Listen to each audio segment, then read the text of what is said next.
Ammonia లీకులతో Peddapalli జిల్లా రామగుండం ఎరువుల కర్మాగారంలో తరచూ యూరియా ఉత్పత్తి నిలిచిపోతోంది.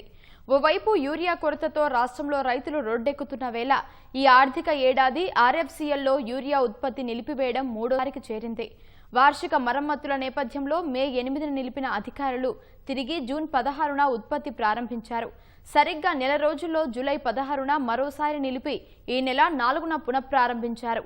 ఇకనైనా వేగంగా యూరియా ఉత్పత్తి చేస్తారని భావించగా 10 రోజుల్లోనే మరోసారి అమ్మోనియా లీకేజీ కావడంతో అంతరాయం ఏర్పడింది. ఇప్పటికే కర్మాగారంలో యూరియా ఉత్పత్తి ప్రారంభం కావాల్సి ఉండగా అధికారులు ఎలాంటి స్పష్టత ఇవ్వడం లేదు. ప్రస్తుతం ఖరీఫ్ సీజన్ కావడంతో రాష్ట్ర వ్యాప్తంగా ఎరువుల కొరత ఏర్పడి రైతులు నానా ఇబ్బందులు ఎదుర్కొంటున్న వేళ త్వరగా సమస్యలను సరిదిద్దాలని ఉద్యోగులు, రైతులు ఆవేదన వెలుబుచ్చుతున్నారు. ఇవాళ 3 సార్లు షట్ డౌన్ అయింది.